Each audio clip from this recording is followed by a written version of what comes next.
Witamy we Władysławowie. Władysławowo to urocze miasteczko położone nad Morzem Bałtyckim. Znane głównie z pięknych plaż i doskonałych warunków do uprawiania sportów wodnych, jednak jest tam także wiele innych atrakcji. W XII i XIV wieku odnotowano w dokumentach miejscowość rybacką o nazwie Wielka Wieś oraz wsie pomocnicze Cetniewo i Poczernino. W 1638 roku Sejm elekcyjny zdecydował o wzmocnieniu militarnym Pucka poprzez wybudowanie portu floty wojennej. Władysław IV wystawił nad morzem dwa forty – Władysławów i Kazimierzów. Następnie w niewielkiej odległości od fortu powstał port notowany w latach 1635 i 1636 jako Władysławowo. Po odrodzeniu się Polski 11 lutego 1920 roku generał Józef Haller przybył do Wielkiej Wsi, gdzie odbył rejs kutrem po Bałtyku. W 1921 roku według spisu powszechnego Wielka Wieś miała 641 mieszkańców. Wiosną 1936 roku rozpoczęto budowę portu rybackiego, którego otwarcie nastąpiło 3 maja 1938 roku. Na cześć króla Władysława IV port nazwano Władysławowem. Władysławowo otrzymało prawa miejskie 30 czerwca 1963 roku, a 10 lat później, w 1973 roku, herb. Spacer po Władysławowie rozpoczynamy od parku znajdującego się przy skrzyżowaniu Alei Stefana Żeromskiego i Błękitnej Armii. Znajduje się tutaj napis Władysławowo.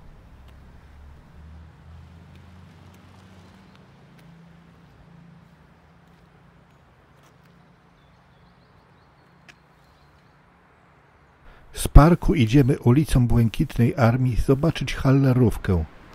Jest to drewniana willa, która należała do generała Józefa Hallera oraz jego rodziny przy ulicy Morskiej 6. Została ona zbudowana w 1922 roku. Generał Józef Haller zamieszkiwał willę wraz z rodziną podczas letnich wakacji.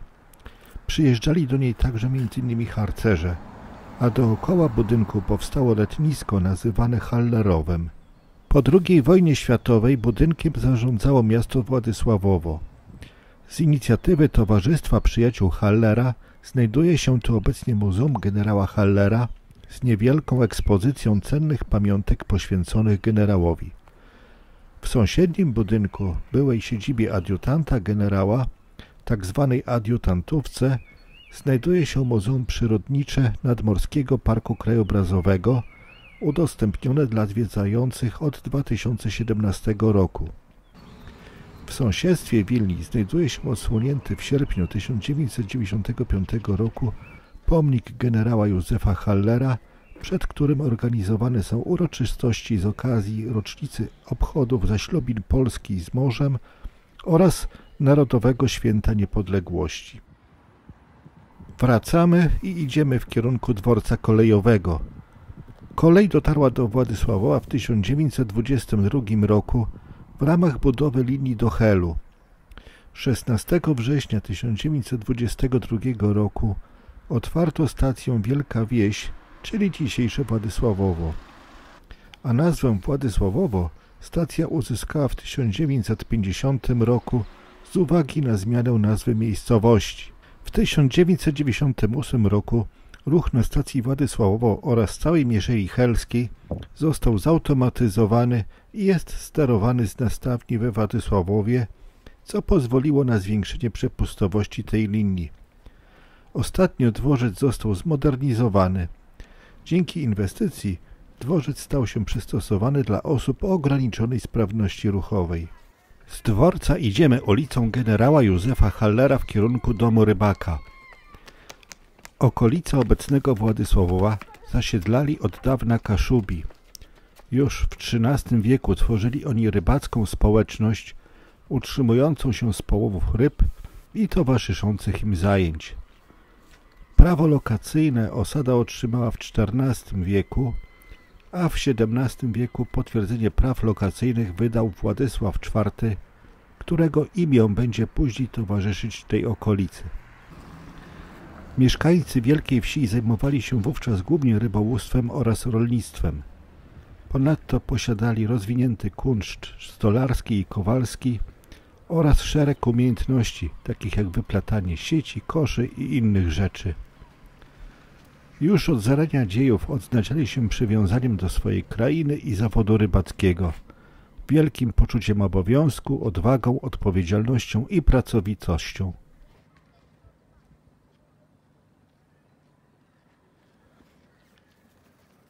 Dochodzimy do charakterystycznego budynku, który nazywa się Domem Rybaka.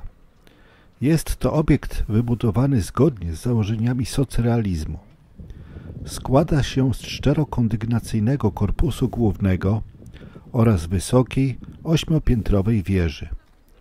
Obie części budowli połączone są arkadowym łącznikiem. W wieży znajdują się dwa tarasy widokowe. Jeden na wysokości 45 metrów nad poziomem morza, drugi na wysokości 63 metrów nad poziomem morza.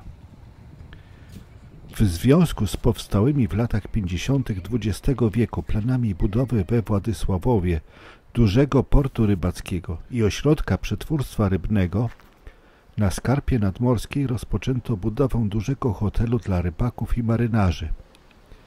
Proces wznoszenia gmachu odbywał się w latach 1953-56, a do użytku oddano go w czerwcu 1957 roku.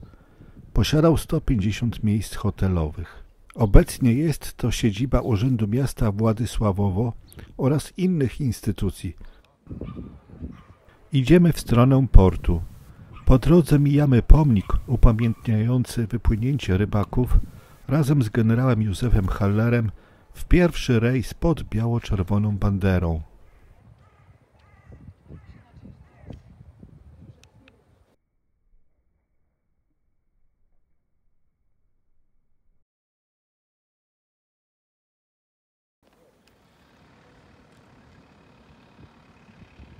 Dochodząc do portu, zauważymy na falochronie mural. W taki właśnie sposób podjęto próbę pokazania historii Władysławowa. Kilkadziesiąt obrazów ilustruje najważniejsze etapy historii miejscowości, która kiedyś nazywała się Wielka Wieś, a dzisiaj Władysławowo. Drugą część muralu obejrzymy w drodze powrotnej.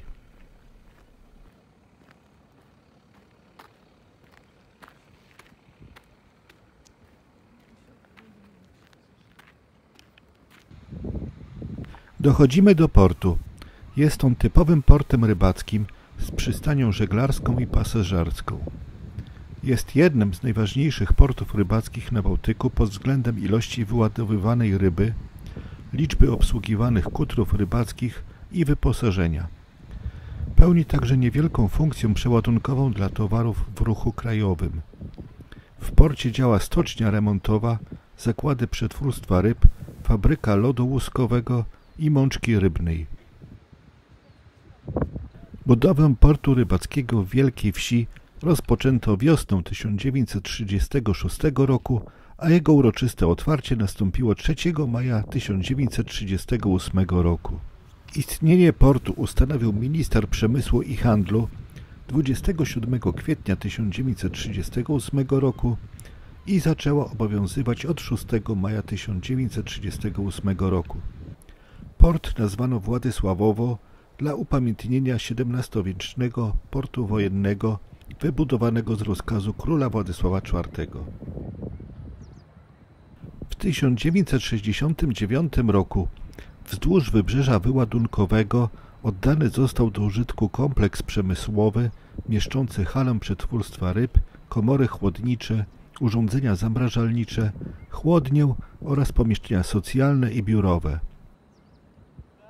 W latach 1986-1996 dokonano budowy nowego falochronu północnego, przebudowano wybrzeże wyładunkowe, zmodernizowano pomosty postojowe oraz dokonano rekonstrukcji falochronu wschodniego. Od 1994 roku Port jest otwarty dla turystów.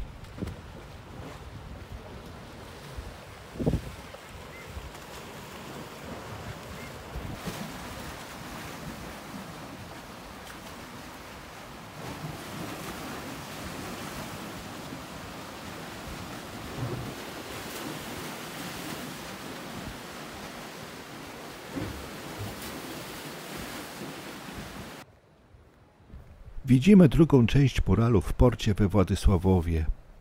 Zobaczymy tu wiele scen z początku istnienia Władysławowa, takie jak budowa lokalnego portu, historia powstania domu rybaka, czy stopniowej rozbudowy rozewskiej latarni morskiej. Są tu także ilustracje związane z codziennością życia we Władysławowie. Sporą część muralu poświęcono bardzo ważnemu wydarzeniu – zaślubinom Polski z morzem wraz z wizytą generała Józefa Hallera. Nie zabrakło także obrazów ukazujących współczesne strony Władysławowa jako rejon dla turystów. Swoje miejsce znaleźli tu surferzy, plażowicze, ale i turystyczne atrakcje tego miasta.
Z portu przechodzimy bezpośrednio na plażę we Władysławowie.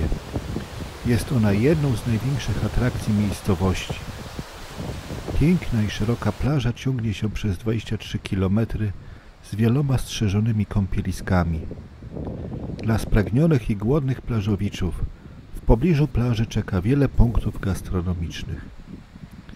W lecie warto odwiedzić plażę o zachodzie słońca, gdyż zachodzi ono nad otwartym morzem. Równie piękne są wschody słońca, tylko trzeba bardzo wcześnie wstać, by je zobaczyć.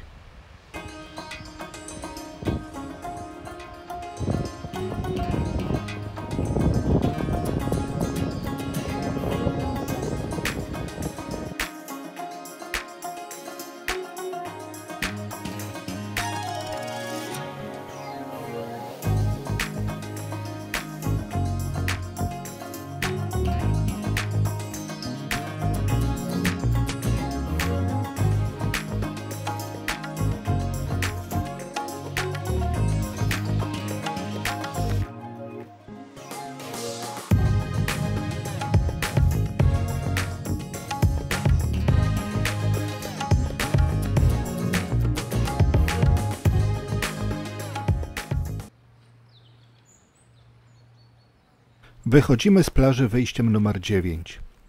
Idąc chodnikiem, najpierw miniemy pomnik działacza kaszubskiego Antoniego Abrahama.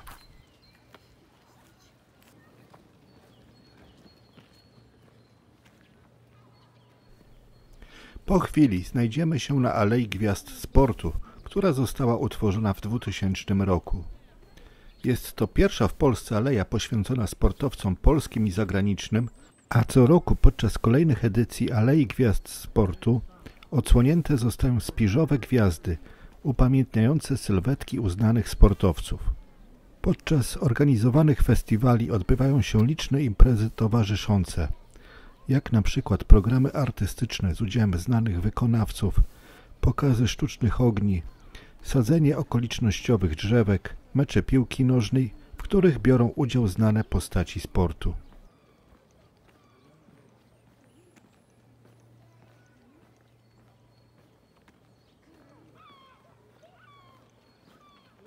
Dochodzimy do pomnika o nazwie Korona Himalajów, który został odsłonięty 28 czerwca 2014 roku na Alei Gwiazd Sportu.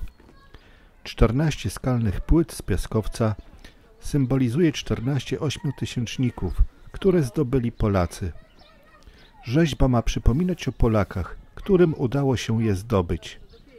Poszczególne skały mają od 2,5 do 4 metrów wysokości. Na każdej płycie co roku pojawiają się tablice z informacją, kto i kiedy z Polaków zdobył dany szczyt.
Idąc Aleją Gwiazd Sportu dochodzimy do kościoła. Kamień węgielny pod budową kaplicy w ówczesnej Wielkiej Wsi został położony w 1930 roku. Następnie wzniesiono z czerwonej cegły neogotycki kościół o jednej nawie pod wezwaniem świętego Wojciecha. Budowę zakończono w 1935 roku. W 1957 roku została podjęta decyzja o rozbudowie starej świątyni i został położony kamień węgielny pod nowy kościół, którego projekt oparty był na przeznaczeniu starej budowli jako prezbiterium. Nowa świątynia, nosząca wezwanie w niebowzięcia Matki Boskiej Królowej Wychodźstwa Polskiego, jest korpusem nawowym kościoła. W rezultacie mamy tu połączenie neogotyckiej kaplicy z modernistycznym korpusem nawowym. W latach 1996-1997 została wybudowana wieża, dzwonnica, która nawiązuje formą i materiałem do stylu świątyni. Świątynia nie posiada dekoracji.